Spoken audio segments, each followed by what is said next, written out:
My name is Sarah, and I'm about to tell you the most extraordinary story you've ever heard. Picture this. I'm standing in my kitchen wearing my favorite sundress, my blonde hair catching the morning light. I look exactly like what I am, a 25-year-old woman in the prime of her life. But here's where reality gets twisted into something that shouldn't be possible. My great-grandson just walked through my front door to celebrate his 40th birthday. I know what you're thinking. You're doing the math in your head right now, aren't you? You're wondering if I'm lying, if this is some elaborate joke, or if you've stumbled into a science fiction story.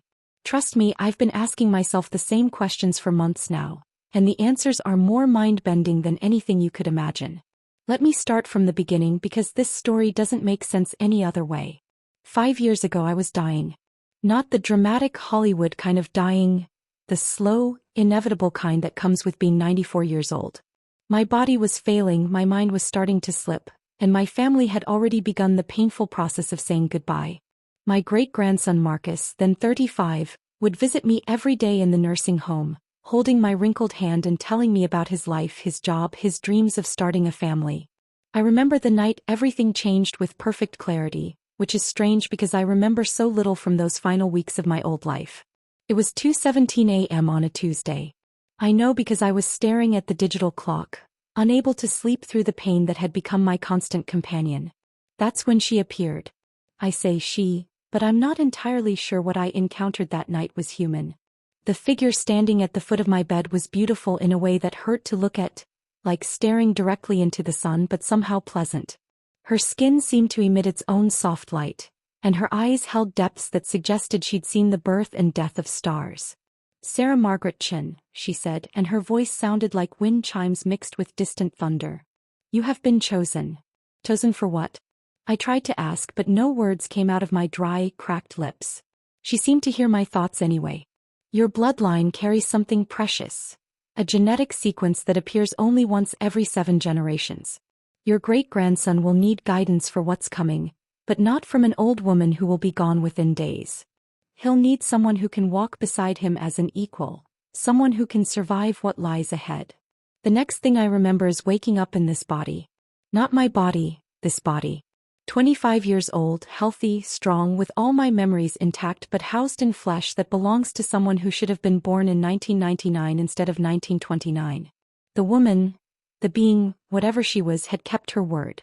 I had been chosen, transformed, given a second chance at life for reasons I was only beginning to understand. But here's the part that keeps me awake at night. She mentioned something about what's coming, about Marcus needing guidance. And lately I've started to notice things. Strange things. Changes in Marcus that he doesn't seem aware of himself. The doorbell rings, interrupting my thoughts. I smooth down my dress and walk to answer it, catching a glimpse of myself in the hallway mirror. Still 25. Still impossible. Still trying to figure out how to explain to my great-grandson that his great-grandmother has somehow become younger than he is. "Happy birthday, Marcus," I say as I open the door, and I watch his face cycle through the same confusion it shows every time he sees me. After 6 months, he still can't quite process what I've become. "Thanks, great-grandma Sarah," he says, though the words sound strange coming from someone who now looks old enough to be my father. "I brought the photos you asked for, the old family albums." Perfect. Because today, on his 40th birthday, I'm finally going to tell Marcus the truth about our family. About why I was chosen. About the genetic gift that runs in our bloodline. And about the responsibility that's about to fall on his shoulders whether he's ready for it or not. But first I need to show him the photographs that will change everything he thinks he knows about who we really are. "Come in, Marcus. We have a lot to discuss." I lead him to the living room where I've prepared coffee and his favorite chocolate cake. The same recipe I've been making for 70 years, though these hands have only known it for months.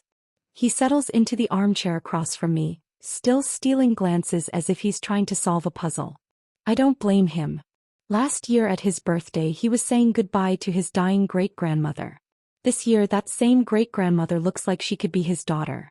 "I need you to look at something," I say, opening the first photo album. "Really look, Marcus. Don't just see what you expect to see." The first photograph is from 1952, my wedding day. I point to the bride in the white dress. "That's me at 23 marrying your great-grandfather Robert." Marcus nods. He's seen this photo 100 times. Tao, look at this one. I flip to a page near the back. A family reunion from 2019.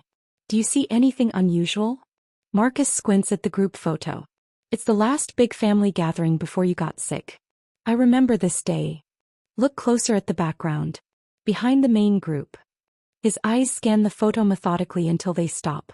His face goes pale. That can't be right. What do you see, Marcus? There's a woman in the background who looks exactly like. He looks up at me, then back at the photo. She looks exactly like you do now. But that's impossible. This photo was taken 6 years ago and you were already 90. I turn to another album, this one much older. Look at this. The photograph is from 1923, sepia-toned and cracked with age. This is your great-great-grandmother, Elena Chin, at age 25. Marcus takes the photo with shaking hands. The resemblance is undeniable. Elena could be my twin sister. Or rather, I could be hers. Same blonde hair, same green eyes, same delicate features that now stare back at me from every mirror. I don't understand, he whispers. Look at this one. Another photo, this one from 1887. Elena's grandmother, Catherine Chin, photographed on her 25th birthday. The pattern is unmistakable now. The same face, the same body, the same inexplicable youth appearing generation after generation in our family line. Every 7 generations, Marcus, one woman in our family is chosen. She lives a normal life, ages normally, has children and grandchildren. But when the time comes, when the next chosen one in the bloodline needs guidance, something extraordinary happens. I watch him processing this information, his analytical mind trying to make sense of the impossible. Marcus has always been logical, practical. He's an engineer used to dealing with facts and physics and things that make sense. This is breaking his reality into pieces. You're telling me that this runs in our family? That women in our line just don't die when they're supposed to? Not exactly. They die, Marcus. I died. I felt my heart stop, felt my consciousness fade. But then I was brought back, transformed, given this body for a purpose. I lean forward. The question is, what is that purpose? Why was I chosen now? Why do you need guidance? Before he can answer, I notice something that makes my blood run cold. There's a subtle golden shimmer around Marcus's hands. So faint I almost miss it, but it's definitely there. It wasn't there yesterday. Marcus, I say carefully, have you been feeling different lately? Any changes in your health, your energy, your abilities? He shifts uncomfortably. It's funny you ask. I've been having the strangest dreams. And yesterday I swear I fixed my broken laptop just by touching it. The repair guy said the motherboard was fried, but when I picked it up to throw it away, it just started working again. The golden shimmer grows slightly brighter as he speaks, and I realize with dawning horror what's happening. The being who transformed me mentioned Marcus would need guidance for what's coming. I thought she meant external threats, challenges he'd face in the world. I was wrong. The challenge isn't coming from outside. It's awakening inside him. Marcus, I need you to listen very carefully to what I'm about to tell you. Our family carries more than just the potential for supernatural longevity. We carry something else, something that awakens in the bloodline at specific times. What kind of something? I take a deep breath. The ability to manipulate reality itself. To heal, to create, to change the fundamental structure of matter and energy with nothing but focused intention. The golden shimmer pulses brighter, responding to his emotional state. He's scared, confused, and something ancient in his DNA is starting to wake up.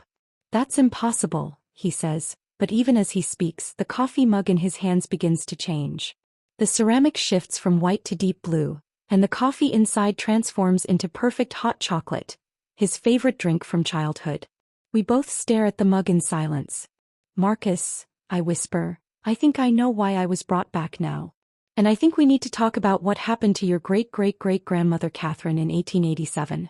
Because according to these photos, she wasn't the only one in our family who could do impossible things.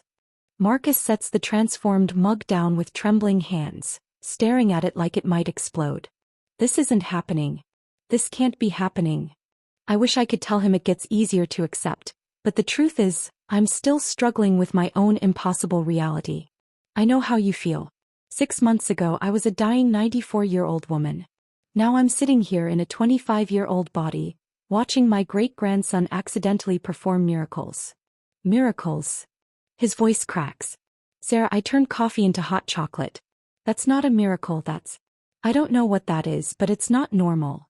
I walk to my desk and pull out a leather journal that I've been keeping since my transformation. I've been researching our family history, trying to understand what's happening to us. The patterns are clear once you know what to look for. I open to a page filled with genealogical charts and historical notes. Catherine Chin, 1887. According to local newspaper archives, she was investigated by the authorities for unusual agricultural success. Her crops never failed even during the worst droughts. Witnesses reported seeing her touch withered plants that would immediately bloom. Marcus listens intently as I continue. Elena Chin, 1923. Hospital records show she worked as a nurse during the influenza pandemic. Her patients had an impossibly high survival rate, 98% compared to the 60% average. Other nurses reported seeing her hands glow during her shifts. And your grandmother? Margaret Chin, 1959. She was a teacher, but there are documented cases of children with learning disabilities making miraculous progress in her classes. Parents wrote letters to the school board claiming she could somehow transfer knowledge directly into their children's minds. I flipped to the most recent entry. My mother, Dorothy Chin, 1995. She was a grief counselor, but her specialty was helping people cope with the loss of loved ones. Her success rate was unprecedented, not because she was a good therapist, but because people claimed they could actually sense their deceased relatives when they were in her presence. Marcus runs his hands through his hair, leaving brief golden traces in the air. So what you're saying is that every generation someone in our family develops supernatural abilities? Not every generation. Every 7 generations, 2 things happen simultaneously. The family matriarch is transformed to guide the next chosen one, and that chosen one begins manifesting abilities that grow stronger with time and training. Training. His eyes widen. You mean this is going to get worse? Not worse, Marcus. More powerful. And that's what terrifies me. I close the journal and look directly at him. Because I've found records of what happened to the family members who couldn't control their gifts. I don't want to tell him about Thomas Chin, Catherine's brother, who manifested abilities in 1887 but had no guide to help him. The newspaper reports from that era are horrifying. An entire town evacuated after unexplained phenomena rendered it uninhabitable. The official records were sealed, but I managed to find enough fragments to understand what happened when someone with our family's power lost control. The abilities respond to emotion, to stress, to fear, I explain instead. The stronger the emotion, the more unpredictable the manifestation. That's why the guide system exists. To help the chosen one learn control before the power becomes dangerous. As if to prove my point, Marcus's anxiety causes the golden shimmer around him to intensify. The coffee table between us begins to shift and warp, its wood grain rearranging itself into intricate patterns. Make it stop, he whispers. Breathe, Marcus. Focus on my voice. The power responds to your will, but first you have to master your own mind. It takes several minutes, but gradually his breathing slows and the golden aura fades. The coffee table settles back into its normal appearance, though the wood grain now displays a beautiful mandala pattern that wasn't there before. How long do I have, he asks, before it becomes too powerful to control? I hesitate, then decide he deserves the truth. Based on the family patterns, the awakening phase lasts about 6 months. After that, the abilities either stabilize under conscious control or what? Or they consume the person completely. Thomas Chin disappeared 3 months after his awakening. The town where he lived was found empty. Every building intact, no signs of violence, but every single person gone without a trace. Marcus goes very still. How long has it been since my abilities started manifesting? I do the mental calculation, my stomach sinking. Based on what you've told me about the dreams and the laptop incident, I'd say about 2 months. So I have 4 months to learn control, or I might accidentally make people disappear? Or worse. I reach across to take his hand, ignoring the slight tingle of energy that passes between us. But Marcus, you have something Thomas didn't have. You have me. You have a guide who understands what you're going through, who can help you navigate this. He squeezes my hand gratefully, but I can see the fear in his eyes. What's the training like? How do we do this? I smile, though inside I'm terrified. Because the truth is, I have no idea how to train him. The being who transformed me didn't leave an instruction manual. All I have are family records, newspaper clippings, and the growing certainty that Marcus's abilities are already stronger than anything our bloodline has seen before. We start tomorrow, I say with more confidence than I feel. And Marcus, there's something else you need to know about our family's gift. Something I haven't told you yet. What now? I take a deep breath. The abilities don't just affect physical reality. They affect time itself. And I think the reason I was brought back now, the reason you're awakening at 40 instead of 25 like the others, is because something is coming. Something that's going to require us to use every trick our bloodline has learned over the past 2 centuries. Before he can ask what I mean, my phone buzzes with a news alert. I glance at the screen and feel my blood turn to ice. Marcus, look at this. I show him the headline. Unexplained phenomena reported across 7 major cities. Scientists baffled by reality distortions. The golden shimmer returns around his hands as he reads, stronger than ever. This is connected to me, isn't it? He whispers. I nod grimly. I think your awakening is part of something much bigger than just our family's legacy. And I think we're running out of time to figure out what. The news coverage is getting worse by the hour. Marcus and I sit in front of my laptop, scrolling through report after report of impossible events happening worldwide. In Tokyo, witnesses claim they saw a woman walk through solid walls to rescue people from a burning building. In London, a man supposedly healed an entire hospital ward by touching each patient. In Sao Paulo, someone appeared to reverse time in a small area, bringing a dead garden back to life. It's not just me, Marcus says, his voice tight with a mixture of relief and terror. There are others. I've been thinking the same thing, and it's the most frightening realization I've had since my transformation. Marcus, what if the 7-generation cycle isn't just about our family? What if it's global? He looks at me sharply. What do you mean? I pull up a world map on the laptop and start marking locations. Look at the pattern. The phenomena are occurring in 7 major population centers, spread across different continents. And if my calculations are correct, each of these cities has significant populations of people whose ancestry traces back to specific bloodlines. My fingers fly across the keyboard as I access genealogical databases I've been researching for months. The Qin line originated in China before spreading globally through immigration. But we're not the only family with this genetic marker. There's the Novak line from Eastern Europe, the Okafor line from West Africa, the Yamamoto line from Japan. You're saying there are 7 families with these abilities? 7 primary bloodlines, each with the same genetic sequence that appears every 7 generations. Marcus, I think what's happening to you is happening to 6 other people around the world right now. As if summoned by our conversation, my phone rings. The caller ID shows an international number I don't recognize. I answer with trembling fingers. Sarah Chin. The voice is heavily accented, possibly Eastern European. Yes, who is this? My name is Dr. Elena Novak. I am calling because my grandson Dmitry is experiencing unusual phenomena. I found your contact information through genealogical research. I believe our families share a common situation. My heart pounds. Dr. Novak, are you 25 years old despite having a grandson who's 40? Silence.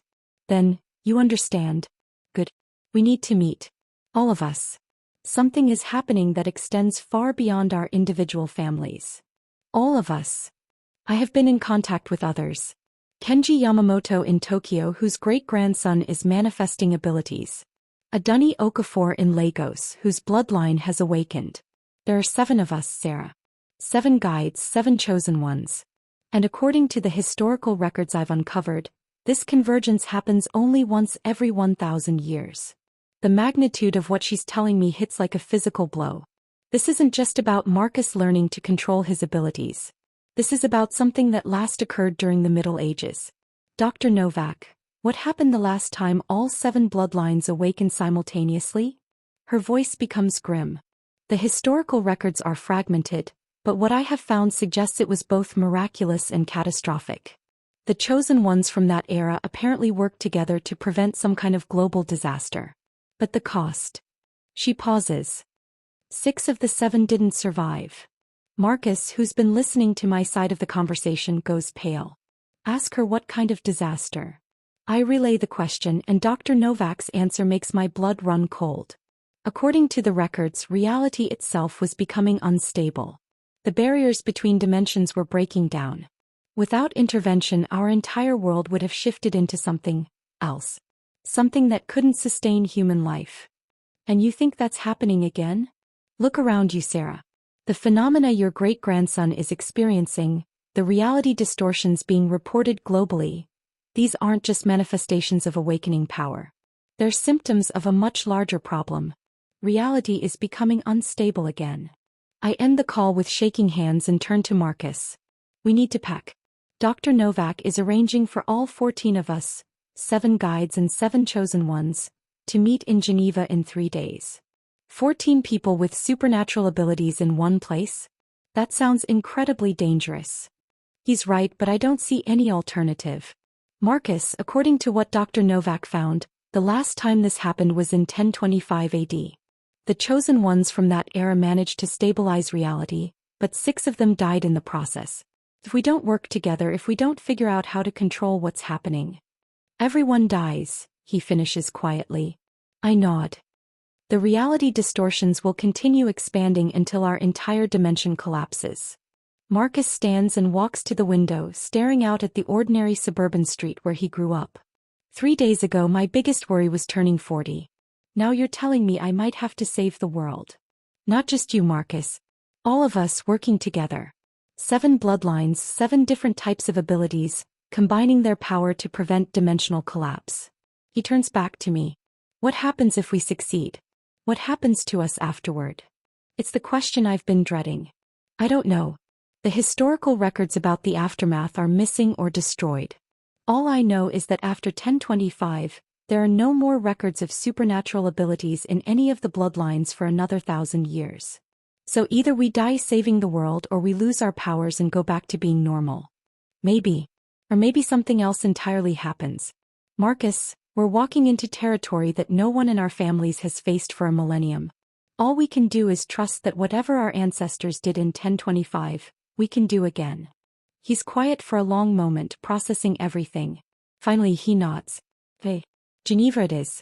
But Sarah. Yes. I'm scared. Not just about the dimensional collapse thing, but about meeting 6 other people with abilities like mine. What if we can't work together? What if our powers interact in dangerous ways? I walk over and put my hand on his shoulder. Then we'll figure it out. Together. That's why I was brought back, Marcus. Not just to guide you, but to be your anchor when everything else becomes impossible to understand. The golden shimmer around him pulses gently, responding to his calmer emotional state. I have one more question. What's that? If reality is becoming unstable and our powers are both the cause and the potential solution, what happens if we fail? I look out the window at the peaceful neighborhood, thinking about all the normal people going about their lives, completely unaware that the fabric of existence itself is starting to unravel. Then none of this will have ever existed, I say quietly. Including us. The weight of that responsibility settles over both of us as we begin preparing for a journey that will either save everything we've ever known, or witness its complete destruction. The private jet Dr. Novak arranged feels surreal. 7 elderly-looking guides who appear to be in their 20s, and 7 bewildered people in their 40s trying to process abilities that defy every law of physics they thought they understood. I watch Marcus interact with the others and feel a mixture of pride and terror. His power has grown exponentially during our 3-day journey. Yesterday he accidentally turned the hotel bathroom faucet into a miniature fountain that defied gravity. This morning he created a perfect rose out of thin air when he was nervous about the flight.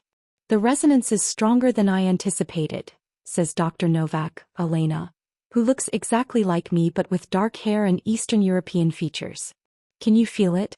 The way our energies amplify each other. I can. It's like standing next to a power plant. Every one of the chosen ones is radiating that golden shimmer now, and when they're all in close proximity, the air itself seems to vibrate with potential. Kenji Yamamoto, the guide from the Japanese bloodline, nods gravely. My great-grandson Hiroshi manifested completely new abilities during the flight. He can now see the underlying mathematical structure of reality itself. That's not necessarily a good thing, adds Adunni Okafor, her Nigerian accent melodic despite her worried tone. My great-granddaughter Kayamika has started experiencing temporal displacement. She keeps slipping backward in time by minutes, sometimes hours. I look at Marcus, who's sitting with the other chosen ones near the front of the plane. The 7 of them have formed an unconscious circle, and I realize they're not just talking, they're somehow synchronizing, their abilities beginning to mesh and complement each other. Elena, I say quietly, what exactly are we expecting to find in Geneva? She pulls out an ancient-looking manuscript, its pages yellowed with age. This is all that remains of the records from 1025. It's written in multiple languages: Latin, Old Norse, Arabic, Chinese, and 3 others I haven't been able to identify. I examine the text, and to my surprise I can read sections that should be in languages I don't know. The convergence point, I translate from what appears to be medieval Latin. Where the 7 streams meet, the gateway becomes visible. Gateway to what? That's what we need to find out. But according to this, there's a specific location in Geneva where all 7 bloodlines must gather when reality reaches critical instability. The manuscript suggests it's some kind of nexus point where our dimension intersects with something else. Through the plane's window, I can see the Swiss Alps approaching. But there's something wrong with the view. The mountains keep shifting, their peaks rearranging themselves as I watch. Reality distortions are accelerating. Marcus, I call out, and he turns from his conversation with the other chosen ones. His eyes are now flecked with gold, and I can see equations and symbols floating in the air around him, Hiroshi's mathematical vision somehow transferring to the others. Sarah, we figured something out, he says, his voice carrying harmonics that weren't there before. The abilities aren't random. They're complementary. Hiroshi can see the structure of reality, Kayamika can manipulate time, Dimitri can phase between dimensions. What does that mean? It means we're not just 7 people with supernatural powers. We're 7 components of a single larger system. And when we work together... He doesn't finish the sentence, but I see the demonstration. The 7 chosen ones join hands, and suddenly the entire interior of the plane becomes transparent. I can see through the floor, the walls, the ceiling, not just to the outside but to other versions of the outside. Multiple realities layered on top of each other like translucent films. "By God," whispers Elena. "They're accessing the dimensional matrix." That's when I see it. Through the layers of reality, massive and impossibly complex, something is moving toward our dimension. It looks like a storm, but instead of wind and rain, it's made of pure chaos. Regions where the laws of physics simply don't apply, where matter and energy exist in states that shouldn't be possible. That's what happened 1,000 years ago, I realize. Reality wasn't just becoming unstable on its own. Something from outside was trying to break through. The plane lands, and we're met by a convoy of black cars that take us through Geneva to a location that doesn't appear on any map. It's an underground facility built beneath CERN, the particle physics laboratory. Apparently, the scientists here have been monitoring dimensional fluctuations for decades. Dr. Sarah Okafor, Adunni's great-granddaughter and a theoretical physicist, explains as she leads us through corridors lined with equipment I don't recognize. The Large Hadron Collider wasn't just built to study particles. It was built to monitor the stability of spacetime itself. 3 months ago we started detecting massive distortions in the fabric of reality. 3 months ago, Marcus says. That's when my abilities started manifesting. Exactly. The awakening of your bloodlines isn't coincidental. Your reality's immune system. When something threatens the stability of our dimension, your genetic markers activate. She leads us to a vast chamber deep underground. In the center is a circular platform surrounded by 7 chairs arranged in a perfect heptagon. Ancient symbols are carved into the floor. Symbols that match the ones in Elena's manuscript. This room was built in 1025, Dr. Okafor explains. CERN was constructed around it. We've been waiting for your return for almost 1,000 years. As the 7 chosen ones take their seats, the symbols begin to glow with that familiar golden light. The air in the chamber becomes thick with power, and I can feel reality itself holding its breath. Sarah, Marcus says, and his voice now carries the harmonics of all 7 bloodlines. I can see what we're facing. It's not just one entity trying to break through. It's an entire dimension, a reality where chaos is the fundamental force instead of order. If it merges with ours, everything ends, I finish. Not ends, corrects Kayamaka, her voice echoing strangely as she slips between moments. Transforms into something incompatible with life, with consciousness, with existence as we understand it. The 7 guides take positions around the circle and I finally understand our role. We're not just here to provide guidance. We're here to anchor them, to keep them connected to humanity while they do something that no human being should be able to survive. Are you ready? Elena asks. Marcus looks at me one last time and in his gold-flecked eyes, I see the boy who used to visit his dying great-grandmother, alongside the man who's about to attempt something that will either save or destroy everything we've ever known. Ready, he says. The 7 chosen ones join hands and reality explodes into chaos around us. Through the dimensional storm I can see our opponents clearly now, entities of pure disorder, beings that exist to unmake the ordered universe we call home. The battle for existence itself has begun. And somehow the fate of every living thing depends on my 40-year-old great-grandson and 6 strangers who, together, might just be powerful enough to hold back the end of everything. The golden light intensifies and in that moment I finally understand why I was brought back. Not just to guide Marcus through his awakening, but to witness the moment when 7 ordinary people become the guardians of reality itself. The impossible has become inevitable, and we're about to discover whether love, determination, and the combined will of 7 ancient bloodlines can stand against the forces of absolute chaos. The convergence is complete. Now we find out if we're strong enough to save everything, or if we'll be the last humans to exist in a reality that makes sense.